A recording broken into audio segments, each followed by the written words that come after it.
Welcome to Brea Talks, an insider's look into topics that affect your experiences in the city of Brea. Whether you live, work, or play here, we're bringing you the information you need to better understand your city.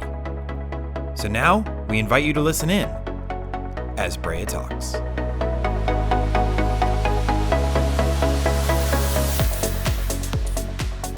Hello and welcome. I'm Dan Fenstermaker, and today Brea Talks the new city manager, and we're talking with the new city manager.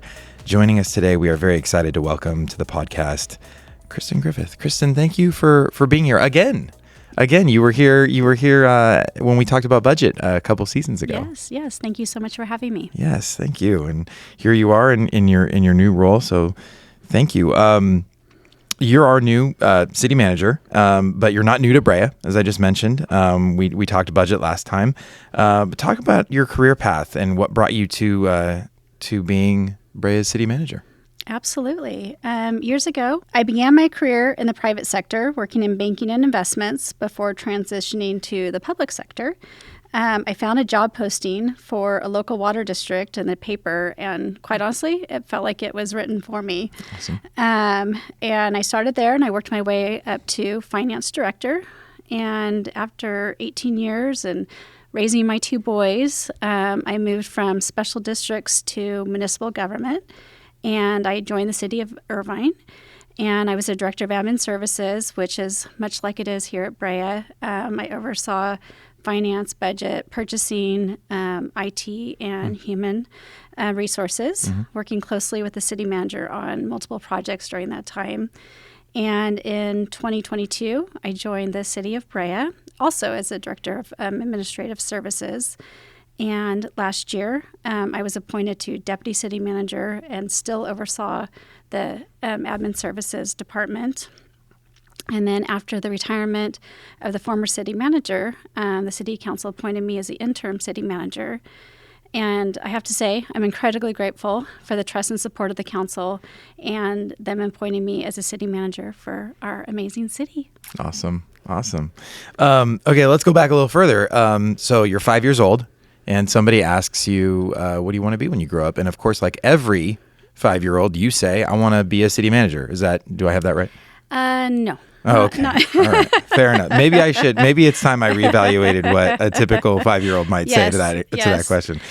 So when did you exactly get interested in serving municipal government? Well, I laugh because I think probably at 5 years old I wanted to be, a movie star. I think what all young kids do. But, Sure. when I think back, I like to play Office, which I know sounds very odd for a young child. I did. I love that.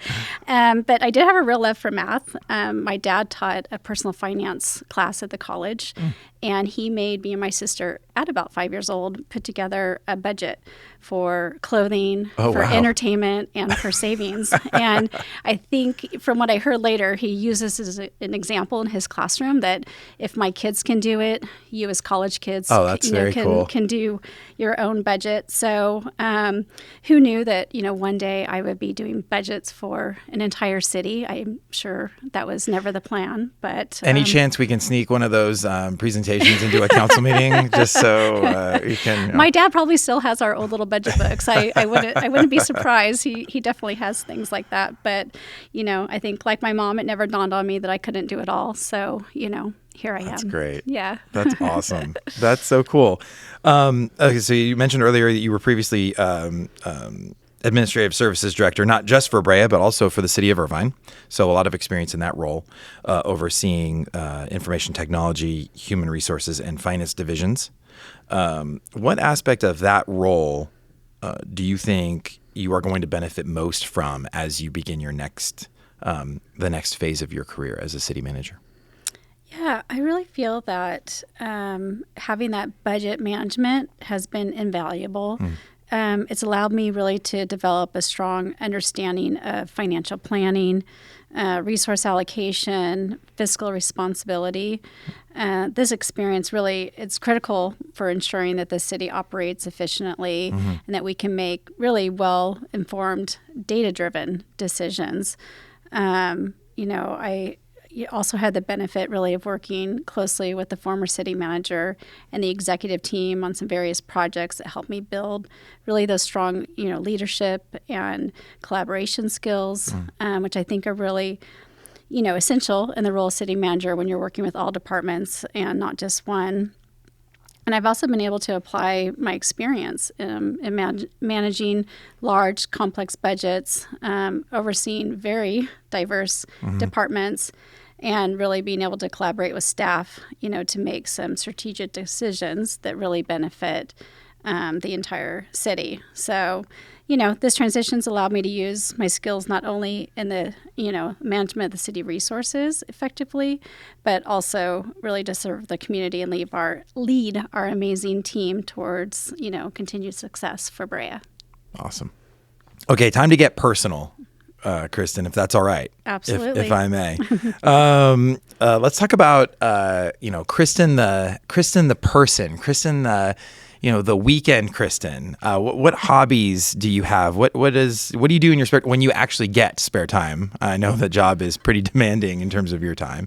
What does a typical weekend look like? Yeah, it's definitely changed now that I'm an empty nester. I spent a lot of years doing sporting events on the weekends with my kids, which I miss desperately. But now we're enjoying a lot of time boating at the lake and bringing the kids with us. And when they're not around, I'm reading. I love to travel and take pictures. And after all of that, I love to put them in a scrapbook to share with the kids. So, very cool. Can't do them all in one weekend, but Sure. Once in a while I can have some time to hang out. Do you have a pretty healthy scrapbook collection now going? Oh, I have too many to count. That's great. What lake typically? We usually go out to Lake Havasu. Oh, wow. And Okay. then on a perfect summer, if we can make it up to Lake Shasta, we really enjoy it up in Northern California. Awesome. So, yeah, it's beautiful up there. Absolutely. And any time outside in the trees is sure perfect. That's great. Yeah. Very cool. What do you love most about public service? Well, I have to say that one of the most rewarding aspects of working in local government is the ability to see firsthand the positive impacts that we can make on our community. I think unlike a lot of other fields, public service offers a unique opportunity to shape the places where we live, work, and connect with people. Whether, it's improving our public safety, enhancing city infrastructure, or creating programs that directly benefit our residents. Really every decision that we make has a tangible effect on people's daily lives. Absolutely. I love that, in local government, we're not just working behind the scenes. We're out there problem solving, collaborating, and bringing meaningful change to our communities. We get to see that in real time, from a new park opening to a small business, that's thriving because of, our city initiatives. Public services, it's more than just policies and budgets. It's really about the people. It's about ensuring that every resident, business, and visitors experience a city that is well run and welcoming and really just full of opportunity. So, I love to be able to make a difference in people's lives, and that's really what keeps me, motivated and I love that. Passionate, about this work and my work, and nothing's more fulfilling than knowing that our efforts contribute to a stronger and vibrant community. I love that. That's great. I wanted to throw it back to you just for final thoughts. Is there anything in particular that you would like our listeners to know? Do you have anything you'd like to say directly to them? The floor is yours. Well, thank you. Really, I would love to just express my gratitude for this opportunity. Public service is about making a real difference, and I truly believe that local government is where meaningful, change happens. It takes a dedicated team to run a city, and I really just feel incredibly fortunate to work alongside talented individuals who are committed to serving our community every day. I feel leadership to me is about teamwork, open communication, and always striving to do what's best for the people we serve. I strongly believe in fostering an active and involved community. So, the best solutions come when we listen to the people we serve. I welcome their input, ideas, collaboration from our residents, our businesses, and all of our stakeholders that are out there in the city. So at the end of the day, our success is measured by the positive impacts that we have on the community. And I'm excited about the opportunity to continue to work with everyone. Awesome. Thank you. And thank you so much for coming on and sharing your journey with us. And it's been great getting to know you a little more. So thank you. Thanks for having me, Dan. Of course. That's it for this episode of Brea Talks. This episode and all episodes of Brea Talks can be heard wherever you get your podcasts, as well as on Brea TV and our Brea TV app. Don't forget to follow, like, subscribe, rate, and review. And we'll see you next time. Thanks again for listening in as Brea Talks.